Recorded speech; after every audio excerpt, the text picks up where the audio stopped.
வணக்கம். சினி மினிமினி இந்த நிகழ்ச்சியில் இப்போ நான் உங்களுக்கு சொன்ன போகிறது பாடலாசிரியர் மருதகாசியை பற்றி. அப்படியே மருதகாசி அப்படின்போது வாராய் நீ வாராய் இந்த பாட்டை நீ கேட்டுக்கல.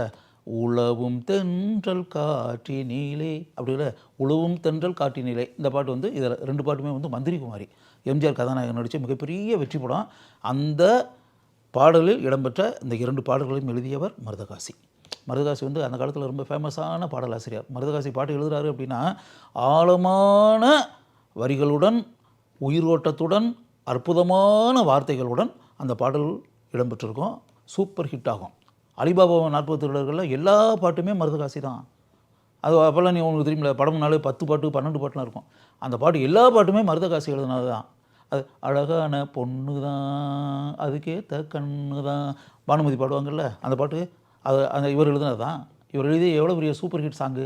அதில் அலிபாபா 40 திருடர்களில் அது இதை மாதிரி அலிபாபா 40 திருடர்களில் அத்தனை பாட்டுமே சூப்பர் ஹிட்டு. இன்னும் சொல்லப்போனால் அது எல்லா பாட்டையுமே மருதகாசி எழுதியிருக்காரு. இன்னும் சொல்லப்போனால் 1957 வந்து அந்த ஆண்டு திரைக்கு வந்த படம் 40 திரைப்படம். 40 திரைப்படத்தில் 36 திரைப்படங்களில் ஒரு பாட்டு எழுதியிருக்காரு.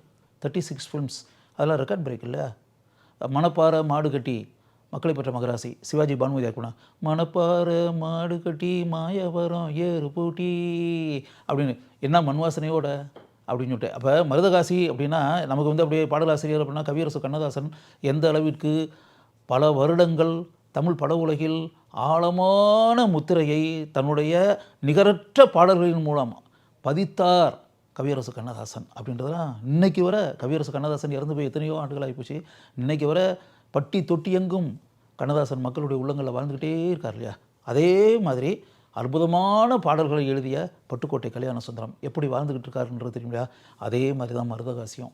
மருதகாசி வந்து அந்த 50கள் 60கள் அதில் வந்து அரசர்னு சொல்லலாம். கவியரசு கண்ணதாசன் எந்த அளவிற்கு புகழ்பெற்ற பாடல்களை எழுதி தமிழ் பட உலகில் இணையற்ற சாதனையை செய்தாரோ, பட்டுக்கோட்டை கல்யாண சுந்தரம் எந்த அளவிற்கு ஈடு இணையற்ற ஒரு சூழலை பாடல் உலகில் பதித்தாரோ, அதே போல் மருதகாசி இணை கூற முடியாத அளவிற்கு ஏராளமான பாடல்களை எழுதி சாதனை புரிந்தவர்.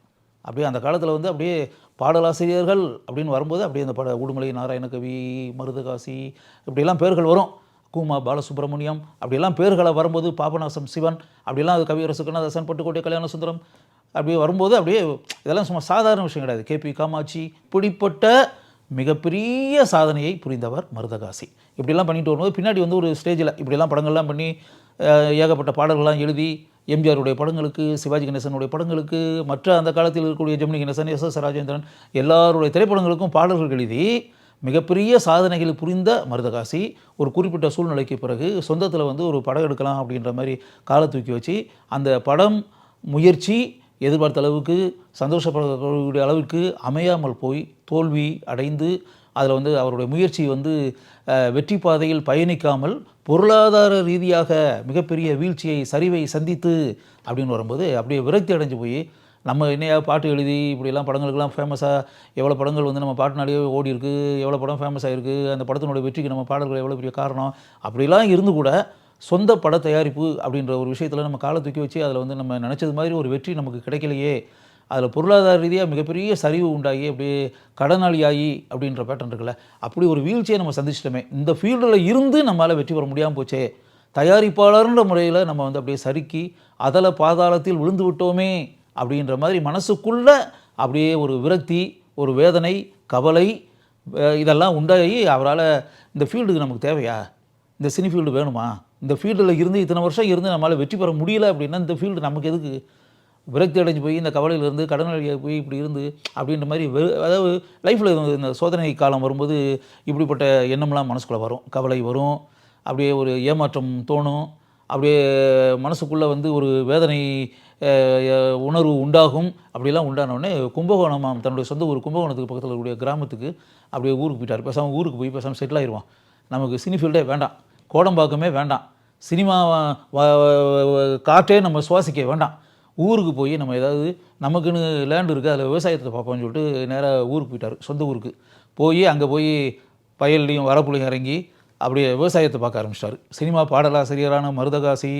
விவசாயியாக மாறி கிராமத்தில் தன்னுடைய விவசாயத்தை பார்த்து கொண்டிருந்தார். அப்படி வரும்போது எம்ஜிஆருடைய பல வெற்றி படங்களுக்கு இப்போ தான் மந்திரி மாதிரி இதில் வந்து வாராய் நீ வாராய் பாட்டெல்லாம் எழுதினவர் அப்படின்ற ஒரு பேட்டன் இருக்குல்ல, இதெல்லாம் வந்து மாசிலா, இது இந்த பாட்டு கூட அவர் தான் சொல்ல, மாசிலா உண்மை காதலே, இந்த பாட்டு அலிபாபா 40 இது மருதகாசி எழுதின பாட்டு தான். இப்படியெல்லாம் இந்த மருதகாசி வந்து எம்ஜிஆர் அப்படி விட்டுருவாரா? அலிபாபா 40 மந்திரி குமார்லையும் இப்படி சூப்பர் ஹிட் சாங் எழுதின மருதகாசி எங்கே அப்படின்னு போய் இளங்க அவர் வந்து சொந்த படம் எடுத்து அடிவிட்டு போய் ஊருக்கு போயிட்டார், கிராமத்தில் போய் விவசாயம் பண்ணிட்டு இருக்காருன்னொடனே எம்ஜிஆர் ஷாக் ஆகிட்டார். என்ன இது விவசாயம் பார்த்துக்கிட்டு இருக்காரா? கோடம்பாக்கமே வேண்டான்ட்டு போயிட்டாரா? தமிழ் சினிமாவே வேண்டான்னு போயிட்டாரா? சினிஃபீல்டே வேண்டான்ட்டு போயிட்டாரா? சினிஃபீல்டு பக்கம் முதுகை காமிச்சிட்டு அப்படியே இதில் வந்து விலகி போயிட்டாரா அப்படின்னு சாண்டோ சின்னப்பா தேவர்கிட்ட சொல்லி மருதகாசியை வந்து இம்மிடியேட் அங்கே வரவீங்கன்னு அவர் கான்டாக்ட் பண்ணுங்கள். கிராமத்தில் எங்கே இருக்காருன்னு பாருங்கள், கும்பகோணம் பக்கத்தில் கிராமத்தில் எங்கே இருக்காருன்னா பார்த்துட்டு உடனே இம்மிடியேட் சென்னைக்கு வரவீங்க, நான் சொன்னேன்னு சொல்லிட்டு சொல்லுங்கள் அவரை வரவீங்க அப்படின்னு சொல்லிட்டு எம்ஜிஆர் சொல்லி சாண்டோ சின்னப்பா தேவர் வந்து உடனே ஆள் அனுப்பி விட்டு அவரை வர வச்சு நீண்ட இடைவெளிக்கு பிறகு அப்படியே எம்ஜிஆர் கதாநாயகனாக நடித்து சாண்டோ சின்னப்பா தேவர் தயாரித்து தேவர் ஃபிலிம்ஸ் எம்ஏ திருமுகம் இயக்கிய விவசாயி திரைப்படத்தில் நீண்ட இடைவெளிக்கு பிறகு எம்ஜிஆர் கேட்டுக்கொண்டதற்கு இணங்க மருதகாசி மீண்டும் பாடலாசிரியராக தமிழ் பட உலகில் காலடி எடுத்து வைத்தார். விவசாயி படத்துக்கு பாட்டு எழுதினார். என்ன பாட்டு? அந்த பாட்டு விவசாயி அப்படின்னாலே உங்களுக்கு டக்குன்னு ஒரு பாட்டு தோணிருக்குமா மனசுக்குள்ள? அந்த பாட்டு தான் விவசாயி விவசாயி. அதுக்கடுத்து அதே படத்தில் விவசாயி படத்தில் அவர் எழுதின பார்த்து என்னம்மா சிங்கார என்னம்மா சிங்கார கண்ணம்மா அப்படின்னு ஒரு பாட்டு இருக்கும். அந்த பாட்டு ஒரு காதல் டுயட் டிஎம் சௌந்தரராஜன் பி சுவிஸில் அந்த பாட்டு எழுதுனதும் மருதகாசி தான். மருதகாசி எழுதுன அந்த 2 பாட்டுமே நல்ல ஹிட் சாங். அது கடவுள் என்னும் முதலாளி, கண்டெடுத்த தொழிலாளி, விவசாயி அந்த பாட்டு அந்த படத்துலேயே வந்தாச்சுல சூப்பர் ஹிட் சாங் அந்த சாங். அது மருதகாசி அப்படின்ற வந்து பேரை வந்து மீண்டும் பட உலகில் அந்த பாடல் அவருடைய பெயரை ஆழமாக பதித்தது. அப்படி அது பிறகு அந்த டூயட் பாட்டுலேயும் அவர் வந்து தன்னுடைய அந்த நீண்ட கால பட உலக அனுபவம், பாடல் எழுதக்கூடிய ஆற்றல் அப்படின்றதுல ஆழமாக பதித்திருந்தார். அது விவசாயி படத்தில் படம் வெற்றி படமாக அமைச்சது.